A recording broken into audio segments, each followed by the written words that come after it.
Hello, everyone. Welcome to another episode of the Index Podcast, where we come together every couple of weeks to discuss on-chain data, chart crimes, and metrics that move the crypto industry. Today, I have with me Hildoby, resident data house elf at Dragonfly. Hello, hello. Danning, chief on-chain sleuth at Pantera Capital. Hi. Special guest Katia, B-boss at Bebop. Hello. And I am Boxer, and I am the community powers at Dune. Before we start, nothing we say here should be relied upon as legal, financial, investment, or even life advice. We are all acting independently of our respective professional roles. And with that, that is the best title I've ever been able to read here. Welcome, Mrs. B-Boss. Tell me, what does a B-Boss at Bebop do? Yeah, being a boss, clearly. A bit of everything, really. I didn't used to code, but now with Claude and LLMs, everyone does to an extent. So at this point, I can basically quite confidently say everything. Okay, but what's kind of your formal title? I run Bebop. I'm the CEO. Okay.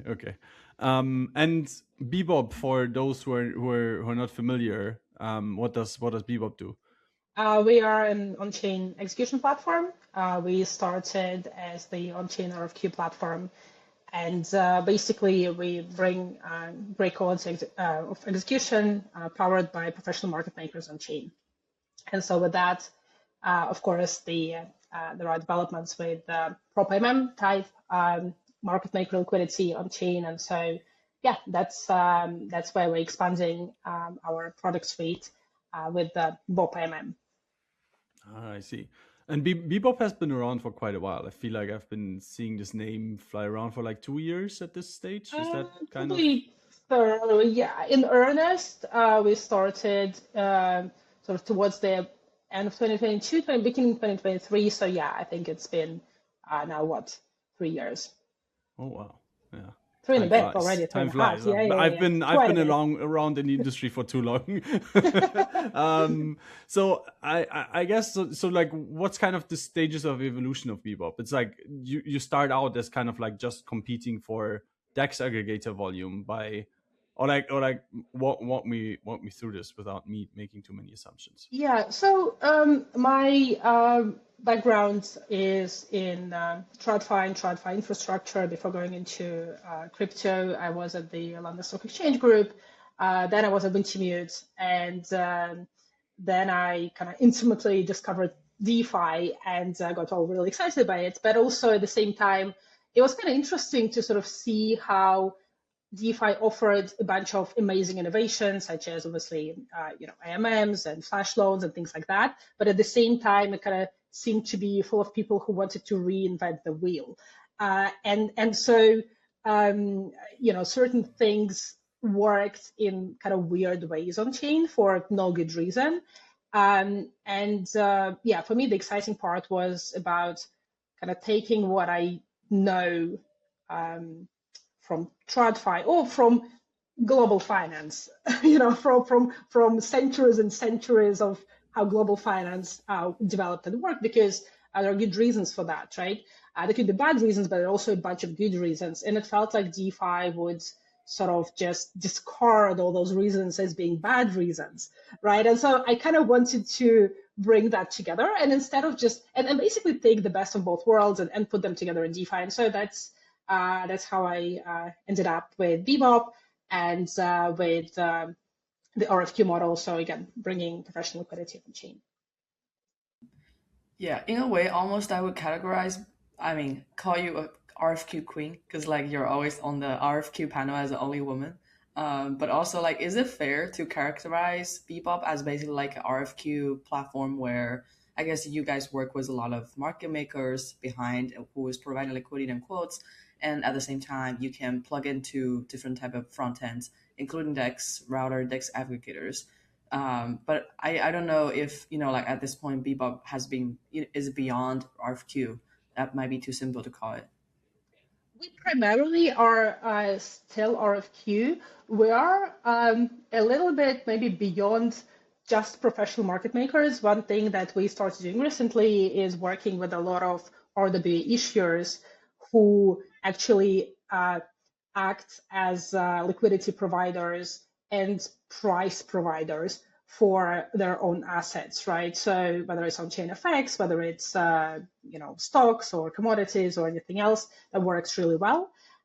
So I kind of reminiscing of Olympus DAO and the protocol on liquidity. Like this is the actual real protocol on liquidity without three kind of overhead. Got it. Okay, then I think also then you guys launched a new thing called PropAMM, which is the reason why we invited you here to share us about it. Then if you may explain us like why. Oh, I also like why it's called a Bebop, and then now why it's called a PropAMM. What it is? Bebop. Okay, so Bebop is a jazz style. It's a post World War II jazz style, which actually was very different from the pre-war jazz. That was all kind of big bands, big sort of music halls and everyone dressed up and things like that. And Bebop introduced small agile teams, small bands. It introduced jam sessions, and it introduced kind of this whole vibe where you go into like some like Prohibition underground style, well, not Prohibition really, but like into the underground kind of bar, and there are musicians on stage and there are musicians in the audience, and they kind of like anyone from the audience can jump onto the stage and start playing and kind of join in, and it was very reminiscent of DeFi because like how DeFi works, right? Like a user, like a trader is an LP, is a dev, is like everyone, right, is a shit poster. And so I think it's there's basically there is some story behind why it's called Bebop, and I just didn't want to call a project something swap again because like, that was a bit too boring. So yes, it is Bebop. Why PropAMM? Well, it's a platform that was inspired by PropAMM mechanics, and it's just natural to call it PropAMM. PropAMMs are not AMMs. PropAMM is not an AMM. AMM is like just a vibe word here, but yeah, Bop. We just said PropAMM is not an AMM. Although like I would argue that PropAMM on Solana is a AMM in a way. Like it's in a smart contract and it's expressed in a mathematical formula. They keep updating the oracles. But walk us through why is PropAMM is not AMM. Well, I guess I'll have to disagree that I would class Solana PropAMM or any PropAMM as an AMM. And AMM stands for Automated Market Maker. Yeah. And that's not automated if an entity that has the view of the price and the parameters that divide on that price, according to size and other things, I wouldn't call it an automatic market maker. There's a real market maker behind it. So there's nothing automatic about it. Yeah. I see. Yeah. So just for context for audience who didn't really watch the other episode, we just recently talked with Moonshine to like give us a walkthrough on like what is PropAMM and what does that mean like specifically on Solana ecosystem, and with how to say like the volume of PropAMM dominating on Solana. I would say for the past year and a half, there also has been movement moving PropAMM as a innovation. I mean, some people argue that it's just RFQ in a different form. Some people get triggered by that expression, but we've been seeing like more and more, how to say, products coming up on EVM. So, for example, like I believe like there are some big market makers are implementing their own PropAMM on Base, and recently because Bebop Bob AMM, and also I believe some of the execution environment thing that Titan Builder, as one of the biggest block builder on Ethereum, launched. Now we kind of see the same like execution that's brought by the two teams, and along with a few other players into Ethereum mainnet. So we want you, Katia, like to walk us through like what's the definition for you is a PropAMM, and why, yeah, like why, how does that look like on mainnet compared to Solana? Yeah. So maybe I'll start with the definition. You mentioned RFQ. So PropAMMs or BOPAMM, they're not RFQ. So RFQ, I think, is something that's very well known in DeFi now as request for quote. So the best way to describe, from my perspective, PropAMMs is RFS. So that's a, again, kind of TradFi term for request for stream, right? And so what it means that, let's say, if you think about, let's say, OTC, right? So crypto OTC trades over fixed protocol, APIs and connections, right? And you can request a quote, and the quote would live usually for 5 seconds.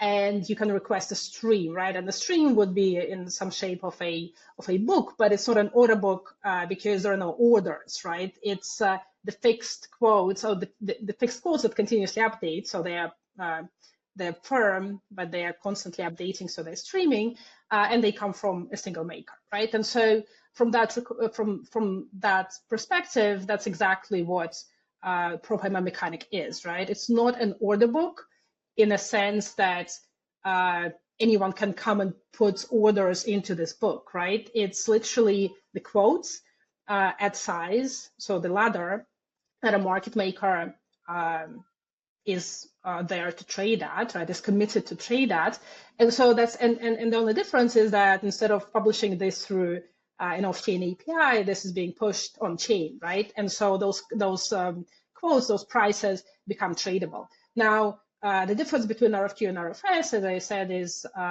the basically like the request for quote is a committed price for a period of time, and RFS just keeps updating, so you always trade at the latest price. So yeah, I have quite a strong view that RFS is the absolute best way to think about what PropAMMs are, and it's the most obvious comparison to something that has existed in global finance for a long time. And the second part of the question, I forgot. Please repeat. Oh yeah. It's mostly just like trying to understand. Like, I was okay. So if I repeat what you were saying, to understand, I feel like it reminds me of what Xerox was doing back in the days with market makers already through their just off-chain RFQ system. So, like if I try to understand as a user perspective or like how the workflow looked like in the front end. So I think initially the very original form of RFQ in DeFi was called RFQT, which is basically like, say, a user come to the front end of Matcha or any other DEX aggregators, say I want to request a trade like this of this size. The aggregator pings some kind of API endpoints to the market maker, being like, "Hey, what's your price?" And then they were like, "Hey, this is the price." And it has an expiry of like 30 seconds, which is really bad for market maker because 30 seconds price can move a lot. And they go back to the front end. And also because the nature of Ethereum has 12-second block time, it's kind of just like pretty high latency overall. And so when the quote passed back to the user confirm in the front end, then sign a transaction in the MetaMask. And then at this point also like the aggregator also confirms a quote with the market maker. So there's like many rounds of back and forth. Like I think one thing that was definitely improvement from the PropAMM word is that now it's just become like market maker gave the quotes and it's always valid, and you can just like request them like through like the AMM liquidity. So I think like the first version of it had a lot of disadvantage for market maker, and which also caused them to like drop the quotes later at the second confirmation, because they're like, nope, the price moved so much, we can't provide you that quote anymore.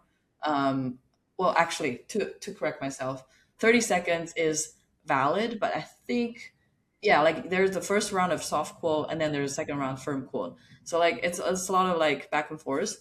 And then at some point when market maker complained too much, like they developed this like new workflow, which is like RFQM. I think it's then actually a user signing the quote first as approval, and then giving back to the market maker, being like, do you confirm this quote again? So market maker has the last look. So that was like slightly better, but also it has a higher rate of dropout of the quotes. So like it seems like PropAMM or BopAMM now kind of embeds in a different part of the workflow. So it's not like Dex aggregator is providing the quote, but instead it's like a order book that's streamed to the block builders. So like if you can help us to understand like how does now like the dynamics look like for like a user and front end and API and the block builder, that would be very helpful, like to understand in like a MEV supply chain perspective. Of course. And so what you described is correct. Ultimately, the situation when a maker gives a fixed price that then lives for a period of time, and it can be way longer than 30 seconds even, the market maker attracts toxic flow basically against themselves, right? And generally they carry risk. So that's the problem that is solved here with the continuous price updates. So how do you update the price continuously? Well, you need to publish it on chain, right? So if you interact with, because otherwise, I can get a price, I can get the call data, I can wait in the wallet for like 60 seconds, to send it, and so that's what happens, right? And that becomes toxic for makers that lose money. The quality of market goes worse, they widen or they retreat from the market. Now here, to enable this execution, you need to publish the price on chain, right? And so with that, there are a few things. So first of all, you need to publish the price very quickly, as quickly as you can. And of course, Solana, for example, allows you to do that, I believe, 3 times a second or something like that, right? Whereas per block, right? Whereas, of course, Ethereum is every 12 seconds. So that's, you can't really rely on the previous block's quote. So if your block time is very long, it's imperative that your updates of the price, or the Oracle update, basically sits on top of the block, or at least sits on top of all the transactions that then go through the system, right? So that's where on Ethereum, block builders' role is incredibly important. So basically, you need to make sure that the Oracle update goes first, and then all the transactions go after the follow, right? And so that means that those transactions, instead of trading on a fixed quote, or the fixed amounts, they look at the Oracle. They know that the Oracle is quite tight in terms of spreads, right? So so basically, those who trade against it know there is great execution, but obviously that exact amount is not known until it lands on chain. So the supply chain works as follows. The Oracle update is constructed from BopAMM perspective. We offer infrastructure for multiple market makers to publish the prices to Bebop. We then put it all together. We basically, any bad prices we discard, right? And so we create the best possible book out of the merged book from a number of different makers, and we continuously then stream it to block builders. And it has to be all block builders, right? Because so it's not on chain. It's more like in the block builders. None of it. It's in correct. So block builders continuously rebuild the blocks. Let's think how, for example, BopAMM works. So market makers continuously update their pricing. They update both their theoretical price, so their mid, and according to various different criteria, right? They would update the different levels, right? So kind of what their spreads are compared to the mid. On BopAMM level, we aggregate all of this continuously off-chain as well, and we send that to all block builders. So we have currently, I think, 3 block builders live. So the 3 largest block builders. So that would be Titan Builder, Net, and Quasar, or Kaiser. I never know how to pronounce that. Apologies to the. Oh, I thought that as well, but then like I don't. Anyway, basically, to the three builders, and we're also talking to some small ones that are getting into this as well. Now, it's imperative that basically every single block builder supports that, because otherwise, if the block is being built by a block builder that doesn't support it, or is not built by any builder at all, then your transaction is going to fail, right? Because your Oracle update didn't get ordered correctly, and so that's what happens. So yeah, because basically on our end, we would fail the transaction if the Oracle update's not there, because otherwise you're trading on a 12-second-old price, and that's not what you want to do. So that's that. Another thing is that for example, from the aggregator's perspective and user's perspective in general, you want your transaction to not fail ever, right? So, and so from our perspective, another thing that we do is fallbacks for situations when the Oracle update is not included for whatever reason, and so we still ensure execution, but fall it back to RFQ, in fact. Okay, so for the user or the front end who is integrated with Bebop, and they are still having their own like old infra or however, and user are submitting transactions, or user are submitting transaction to block builder or to mempool? Users are submitting transactions. Most transactions are being submitted in one way or another to block builders. Yes, but yeah, so whoever builds the block then they pick up from everywhere, whether it's submitted to a particular block builder or whether it's submitted into mempool or elsewhere. Block builders take care of that as well. Got it. So like there might be a transaction that's being confirmed, but the price is not like final deterministic. But when the block builder get that transaction, they will check their continuous block building process and see what's the current price that's being updated by the books that they are receiving from Bebop, and they're like, okay, this is gonna be the price in that transaction, and this transaction may fail or not because the price that was set in the transaction was different from what the current Oracle is, but block builder are going to figure that all out, and they might arrange the sequence as well. Generally, the transactions would not fail if they're simulated correctly. So we're working with aggregators, and aggregators take this continuous price stream and override their on-chain simulation with that price stream. So that is being taken care of. And generally, RPCs might need to do the same thing. So like the simulation part does need to be taken care of, and it's like the problem that's being solved. Generally, within the slippage parameters that we see, usually a slippage tolerance on chain, the price would not go that far. And so I wouldn't expect those transactions to fail for that reason. In fact, the only reason why a transaction like this would fail would really be if there is an unsupported builder that's building the block, or if the transaction got picked up by validators outside of any building process. And I believe there is a small percentage of cases when this happens as well.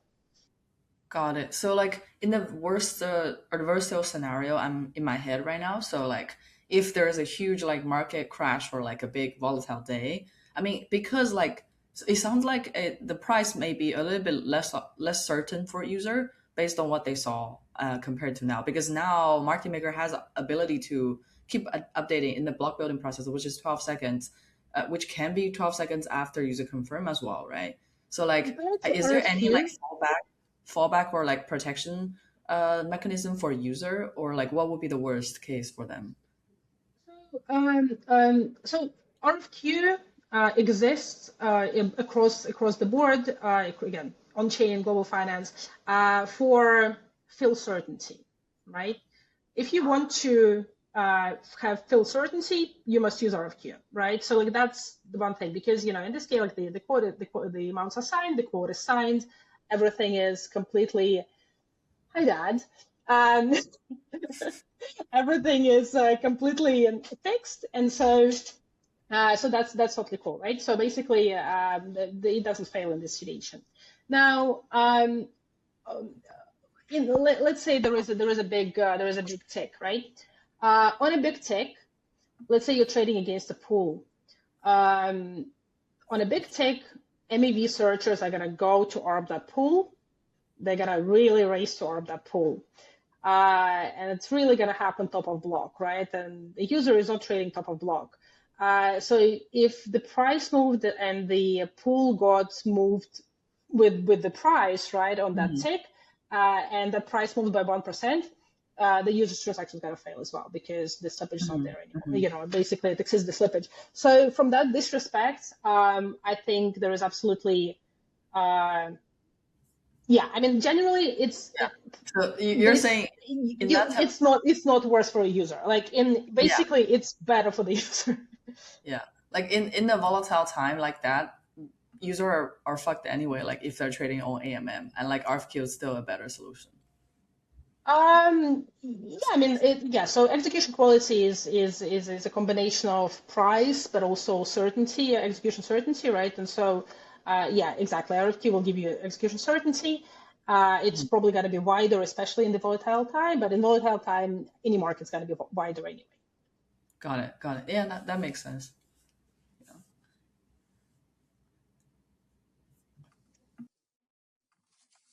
So I guess like any question from Dolby and Boxer, if any of this registered with your brand right now. Thanks for the vote of confidence. I think both Dobby and me are not as familiar with the DEX space, but this seems like a very interesting concept to essentially solve the problem of the blocks are too slow on Ethereum, and now okay, let's just move the RFQ process somewhere else where we can actually stream data continuously, and now suddenly the problem doesn't exist anymore. So my first response to this, or the question that I now have, is how does this compare to the PropAMM system on Solana, where they just have these naturally short block times where they are updating the oracles, or they're updating the mathematical functions that are inside of the PropAMMs.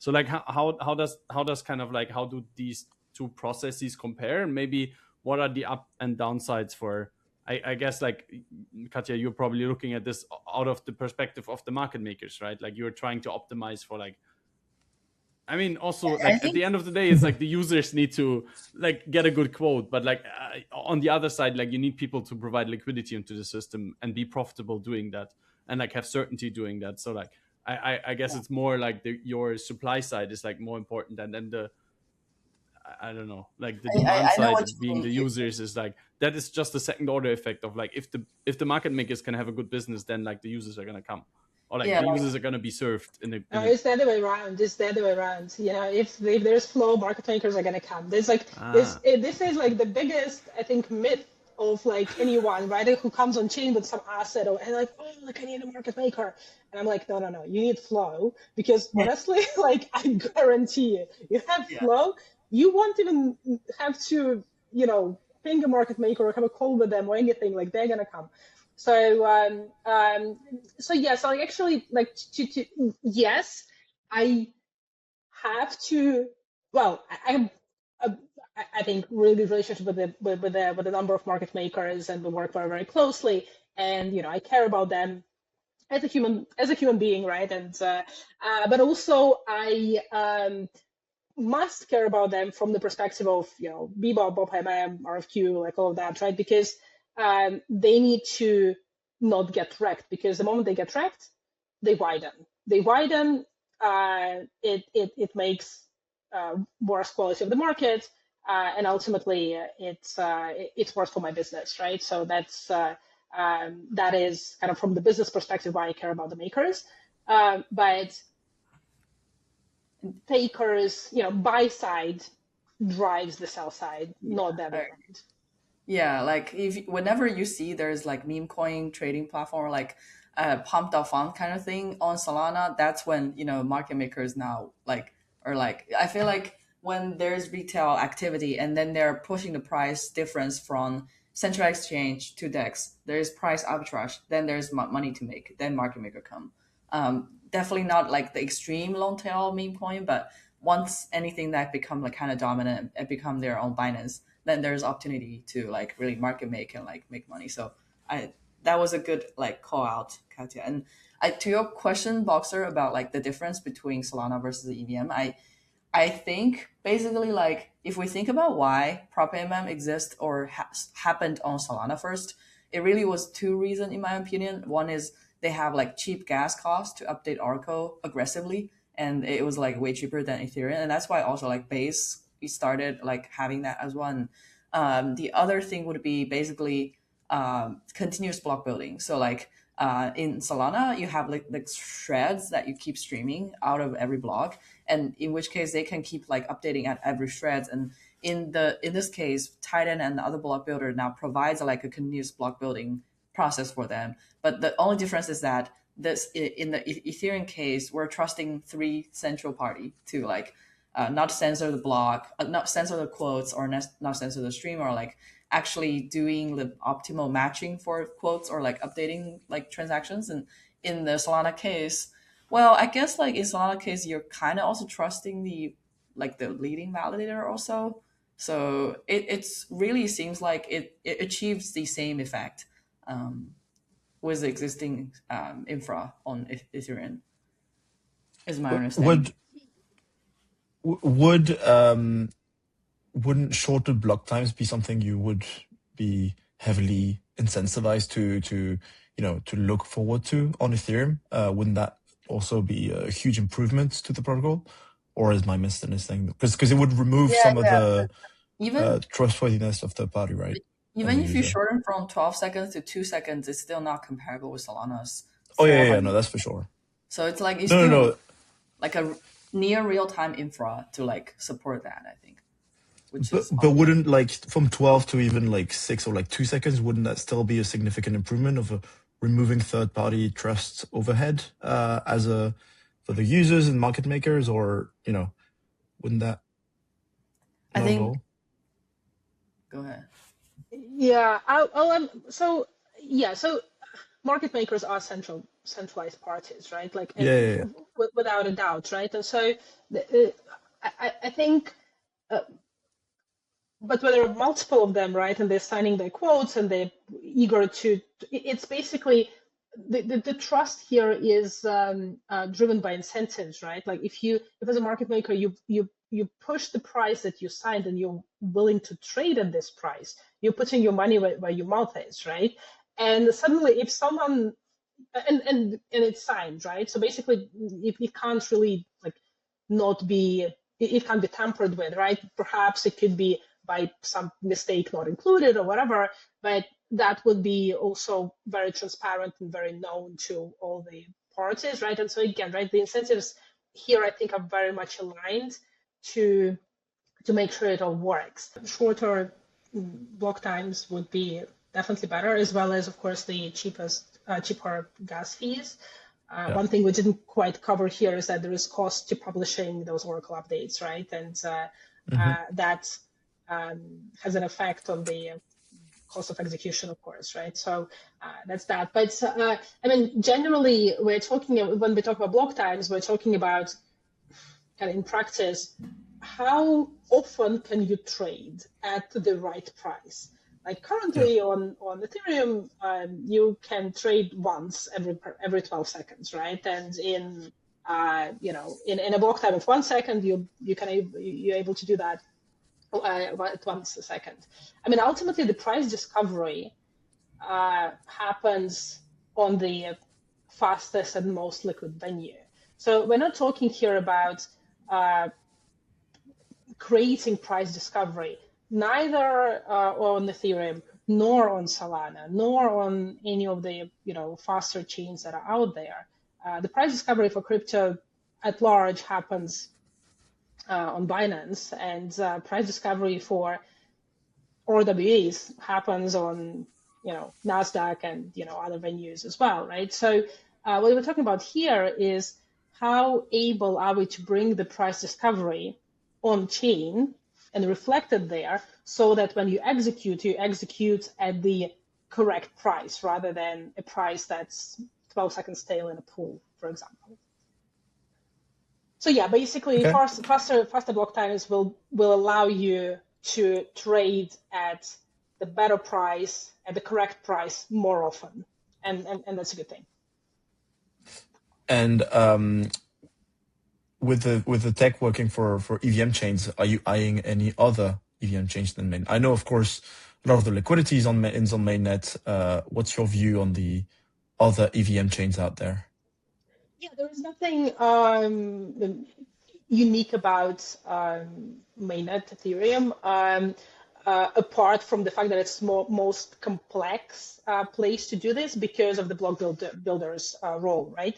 And because the block times are so long, you can never trade on the Oracle update in the stale block. Whereas on much faster chains and cheaper chains, you might be able to do that. Your execution quality, your spreads are going to widen because of that, but it's still very, very much possible, right? So yes, we're talking to a few L2s or other EVM chains about potentially expanding PropAMM there as well, and I think it's totally feasible and totally doable. But ultimately, and perhaps we didn't touch on this very much, but if we talk about RFQ again in a bit, there's an important thing that whether you're doing RFQ or RFS, which is PropAMM, for an asset, it really directly relates to its liquidity and to the need to trade the asset all the time and at the best possible price and the tightest possible spread, right? So, it wouldn't make sense to ever do this for illiquid assets, for chains with no activity. Basically, like, this thing is not gonna save a chain that doesn't have activity, right? Because this is not the right thing for it. But of course, a bunch of chains do, and for those, we totally are on board with doing that.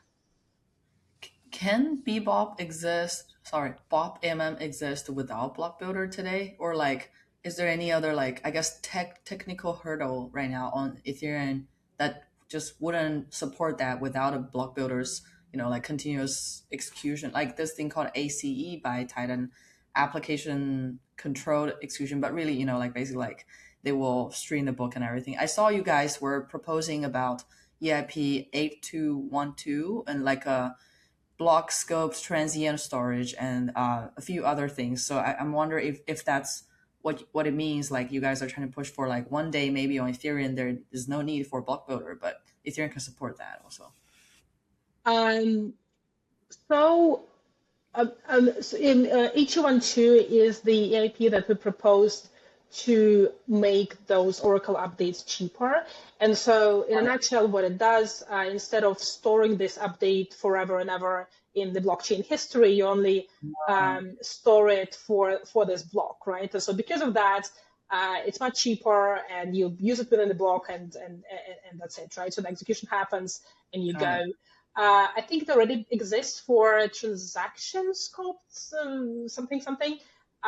But so it would be basically kind of an extension to that. It would be great, but it has nothing to do with the kind of how block building works on Ethereum. I think it's possible to do what you're saying in the case where there is a kind of dedicated lane where independent Oracle updates get pushed on top of the block, right?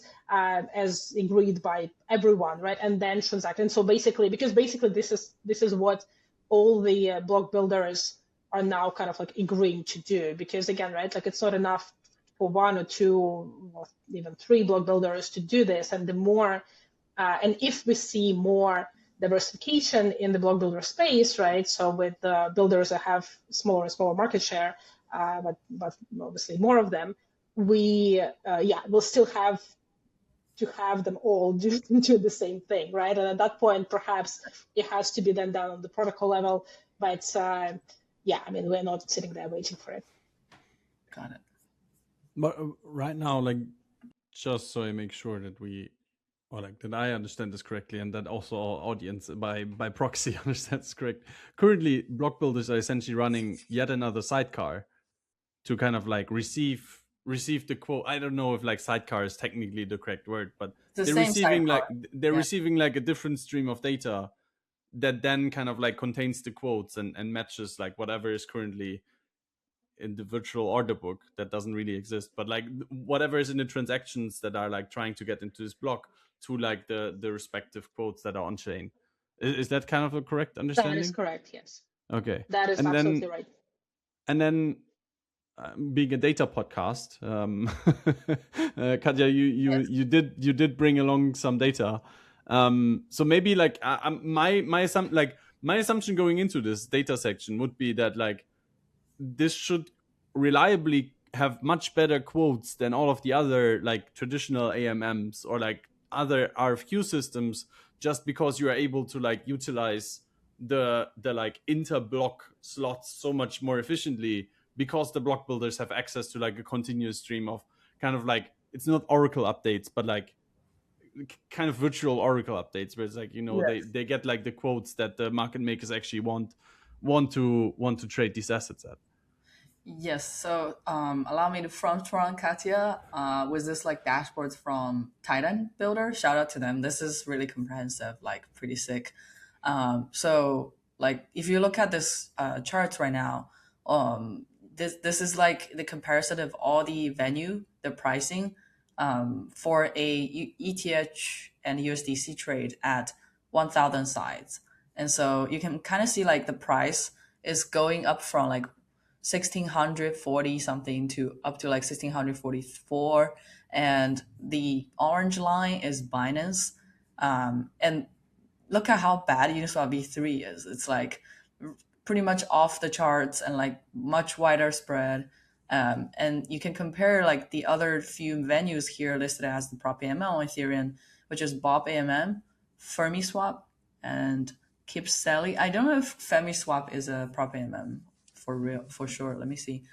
I think so. Yeah, I think these are the three PropAMM right now active on the Titan infra. And you can pretty much see that like all of them are much closer and like tied towards like moving with Binance. It's basically market makers who have their infra that's tapped into the real-time price on Binance, updating their models of their pricing, and they keep then like streaming back to the Ethereum price for DeFi users.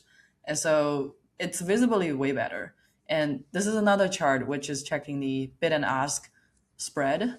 And you can pretty much see like Uniswap V3 here is like the widest across all range of the size of the trade. And at the same time, Binance is this one in the middle, and other PropAMMs are the one also like moving around Binance. Yeah, so to your question, I think it's definitely improving the price and execution on Ethereum. And we can also find out like about the market share here. I think this data might have some issues displaying for the bar chart, but you can see market share was pretty much BopAMM when it launched. And I believe you guys are on pause right now for the second version of like a private beta testing, or what's the latest? Yeah. So we did a few iterations. We kind of we're getting to, I guess, like just the next version. So Kipseli is a market maker. PropAMM is a Bebop's infra for market makers, and we currently have one market maker on it, and a number of others integrating.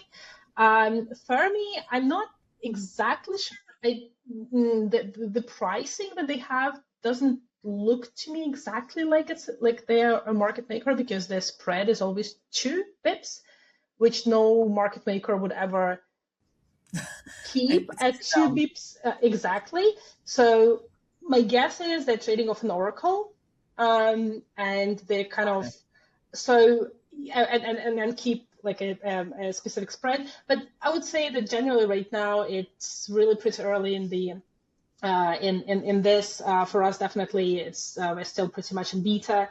I know that and it's pretty much like this for everyone. I think it remains to be seen kind of where these real spreads are going to be here. We're also looking here at, I think, like 1K size, and 1K size is not particularly it's interesting to look perhaps at different sizes as well, different assets. But I mean, generally on-chain execution for ETH USDC is significantly better than on pretty much any centralized exchange, actually. if you bake in fees and things like that. So yeah, I would say that the dash is and so yeah, if you look at like 100K for example, yeah, I don't believe there is like any Fermi quotes a bit more, but I was just noticing that like this dashboards also allow you to check different sides of the trade, as you were just mentioning. Like if you look at like the 1K, there is still like performance difference, and it's like Uniswap V3 is just like very off. And when you look at like 100K, when the size goes up, these like one of PropAMM and Fermi Swap is pretty much performing at a Binance price band, and the Uniswap V3 just looks like way wider. And you can basically play around with dashboards to figure out like which different type of like PropAMM slash basic market makers they're preferring to market make at what sides, and at what sides they're quoting more aggressively and like tighter. And like you were talking about like, for example, like Fermi Swap has like a fixed spread across different like benchmark. It looks like, yeah, like for example for the 1K they always have like 2 bips. I believe this is bips. yeah, And it's then yeah, and then it's kind of already outperforming Binance, which is around like 3.5 bips, but Uniswap is at 10 bips, so it's like way wider. What does that mean for a market maker to have like 2 bips spread? Because I think it's like what Solana PropAMM also is at. It seems yeah, pretty yeah. I optimal. mean, generally executing on chain and like executing directly with a market maker is cheaper because you don't pay any fees, right?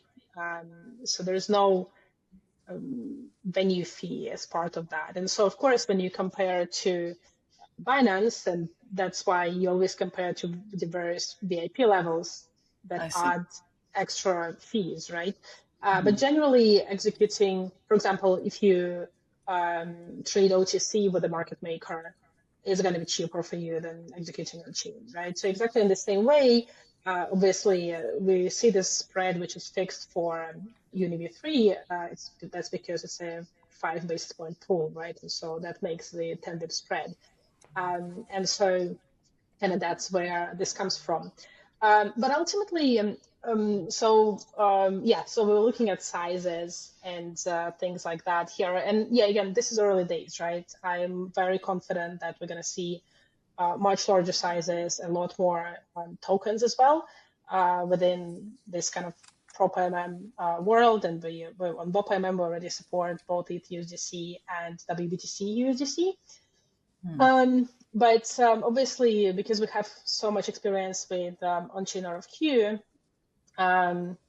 ultimately, for me, PropAMM kind of mechanic is about bringing this request for stream on-chain. And I think there are multiple different ways of how this can be done. And ultimately, it doesn't matter whether it's this way or some other way. If we can solve the problem of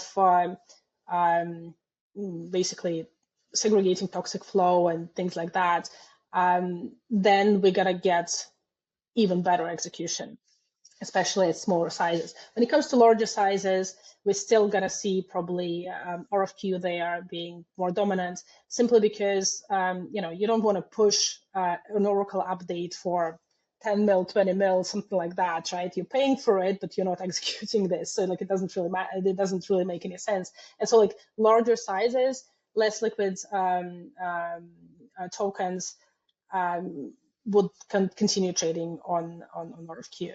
I indeed did some prep for the Data Nerd podcast, and I was actually interested in seeing in kind of comparing spreads to RFQ. So I basically took Bebop RFQ. This actually doesn't have PropAMM, but it has Kipseli and FermiSwap, this particular dash.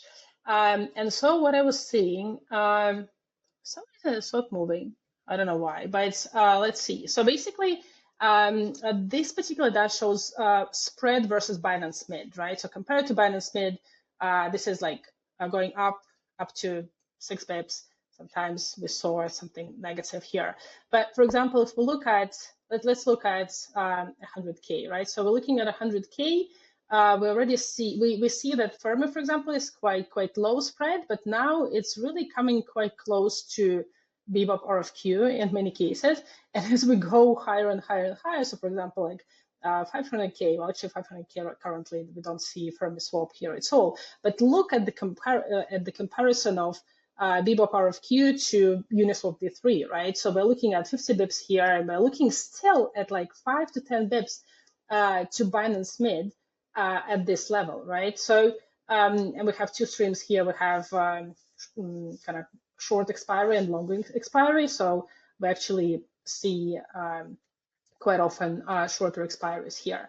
So yeah, basically, it's really interesting to see to look at this data for me, because ultimately the pricing comes from the same market makers or the same set of market makers, and the spreads really kind of show. What do we have here? We have something really broke on this dartboard for me, but let me see if I can look at maybe 250K. What do I have here? Yeah, so for example, here we're looking again at Fermi, which is about like 10 bips or 9.5 bips, right? And already here we're looking at RFQ being actually more efficient. So, and that just shows that those spreads are high enough for makers to be able to price it so that the cost of hedging is quite low, so it's a lucrative trade for them to fight for, even though there is a risk on RFQ that they have to fix a quote for a particular period of time. So basically, in markets where spreads are wider, I think we are definitely going to continue seeing RFQs. Yeah, I'm just really curious to see how, where we're going to see the sort of the handover between RFQ and RFS, as I call it. And yeah, from Bebop perspective, I believe in market maker liquidity and its quality overall. We're playing in both camps here. We're releasing actually a new advanced version of RFQ that kind of is a hybrid between fixed RFQ and streaming PropAMM. So we'll see some data there as well. Yeah, so generally, if we beat toxic flow on chain, we will be able to see the better execution, right? And so it's really much more about kind of the segregation of toxic versus good soft flow. That's going to bring the the great quality of execution much more than any individual primitive. But these are the primitives we have today, and so yeah, we kind of discussed them all, I think. I feel like after the walkthrough, what I understand as like the net improvement is that like it's basically like another layer of improvement on top of the RFQ quotes. Now that they can keep updating it even more frequently because they're integrated with the whole stack, and they can update it after the fact of the user's flow. Makes me think like, are these Oracle really updated as a transaction on chain, or you can just stream it to Block Builder? Do you have to have it on chain? Yes, you have to have it on chain because it has to land on chain to update the price that you're executing against. Okay, so there is a smart contract that is like updating the price. It's absolutely the smart contract, and so it's streamed to block builders, and then the reason it goes to block builders is because it needs to land in the block, right? So those prices have to be updated, and actually got the my charts to update now because I think in my settings they're not very good. But yeah, I can just like quickly demonstrate it, right? So what happens? So these are the prices, right? So for example, here the prices are. So this is Bebop RFQ in blue. This is Fermi swap. This is Uniswap. In yellow Uniswap, right? So this is spread to current Binance Mid. That's why all of this is moving. So obviously Uniswap is fully on chain. RFQ is off chain, right? And so fully off chain. Whereas the kind of PropAMM type prices, they're being streamed, for 12 seconds, they're being streamed to block builders, and block builders continuously incorporating this price update, right? Or this spread update, whatever that is, into the block, and then it is pushed as an Oracle update. And so, like, for me, basically, back to your original question, is PropAMM and AMM. For me, the closest, the best on-chain definition of what a PropAMM is, it's an Oracle that can be traded against. Like, that's what it is, right? So ultimately, pretty much that. The benefit of this now is that in the last possible moment that the block builder is finalizing the block, they have access to the prices, and therefore there's no arbitrage that can happen between otherwise we'd have like the price that has already been stale for like 8 seconds or 9 seconds, and like because the block builders are also trying to like wait out as long as possible to like deliver the block to the proposer or to the validator, right? It's essentially like we're making like the gap, instead of being 12 seconds, we're shortening the gap between like the last possible price update that I get from a market maker and the block actually being built and then shipped towards the validator. We crunch that towards the minimum essentially. So that's then exactly as a market maker, I can quote as closely as possible to the kind of like real, or like to whatever is the real price. Like real price is a concept. I don't know, 100%. It doesn't really exist. Yeah, but like the Binance seems to be like for most things it's Binance. So then I can and then basically I protect myself against toxic flows where it's like somebody cannot arbitrage me against Binance. Oh, okay. So exactly. I think we put all the puzzle pieces together. But so how much adoption have you actually got? Like if I like go to 1inch, or if I go to Matcha, or like whatever aggregator front ends people are using nowadays, like when you were running your Bob AMM, or like whatever FemiSwap is doing, like how much of the volume have PropAMMs on Ethereum actually kind of like garnered, or is this still kind of like a niche? Okay. Currently, incredibly little, right? So we're talking about the timeline where so we started working with block builders, talking to block builders on this, I would say in February, right? So we worked very closely with Titan, who were the first ones to create this API that allows for this kind of inclusion. And we also were working very closely with BuilderNet and their update registry initiative. So this is a standard that they're proposing and that we've been contributing to as well. And then Kazora also integrated, I believe, last week, right? So all of this means that there's a lot of progress. I think we're going to see quite a growth in this summer. But we're kind of at the very beginning of this. We have a couple of aggregator integrations, I believe, ready to go. So we're going to start having this kind of out there in real life. But again, right? So we have RFQ for certain things, and we also have very good composability in Ethereum, right? We were talking about like, why did it start in Solana? Solana is not particularly composable, right? Like it is, but there is like a limit of what you can put in terms of data into the same transaction, right? So Ethereum in general and aggregators, I think, are doing a decent job at combining, RFQs and on-chain pools and things like that to create decent quality of execution. So PropAMMs will definitely improve it further. But generally, I think we are kind of in a decent place there. So for aggregators, the very important thing is, again, it's a user-facing product, right? So inclusion and certainty is very important, right? And so from our perspective, that's where we're making sure that we do have the fallbacks that make sure that the user transaction does go through, even if it doesn't go through a block builder. On one hand, I feel like I'm really excited to see how this play out, because on one hand, I feel like there needs to be also some changes for front end for comparing the price, because now PropAMM has like still more continuous updating, like after they have this like front end workflow or whatever. But maybe like PropAMM would have had a better price and less spread closer to the block time when block builder are finalizing the block, but the front end just didn't know, and so like they might be missing out the quotes. So like there could have been more volume, but right now the volume is kind of like bottlenecked by like what price was shown at the time when aggregators fetching the price from the stream compared to other AMM.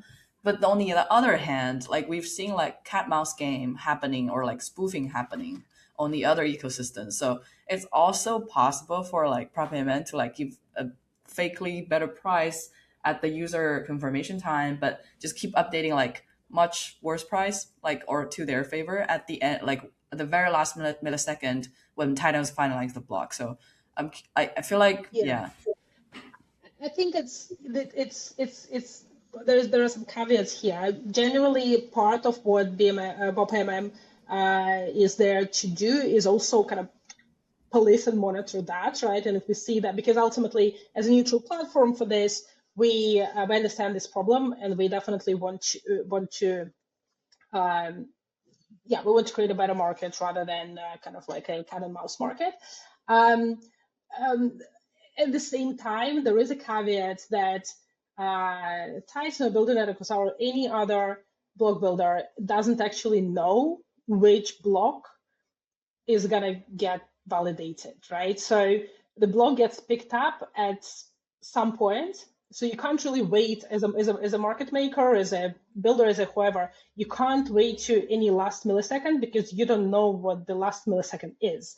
So that's kind of the other kind of funny thing about how Ethereum is, and yeah, it's not quite the same as single validator, centralized sequencer type chain. That's for sure. The nerdy nitty gritty on-chain stuff really excites me. So thank you so much for coming on, Katia, and teaching us about the magic of now PropAMMs on Ethereum and hopefully other chains at some point too. It's going to be very interesting to see how you fare once you integrate into the aggregators and like whatever other systems that are out there that could route volume to you. If the Solana world has taught us anything, it's that PropAMMs seem to be a lot more efficient, and if you quote better prices, you'll get a lot of volume. So we'll see how all of that pans out. But yeah, Katia, any last words you wanna leave us with? Well, you mentioned institutions, and then quality of execution is something that institutions care about, and so ultimately, yeah, we do see in the institutional capital coming on chain, and we want execution to be matching that audience, right? So from that respect, it's basically right up your street and right up the things that you focus on and we all focus on as well. So yeah, but cool. Thank you for this. Really nice to chat to the fellow data nerds. Totally enjoyed it. This has been a great chat. Thank you for listening to the Index podcast. We will see you all in 2 weeks. Bye-bye. Crypto data wizards, come join us for the parade. From Bitcoin ETF to Solana coin trade. Uncovering public secrets in the blockchain shade. Bachelor, cherry picking liar. We call them out and set chart crime on fire. Index podcast, crypto data empire.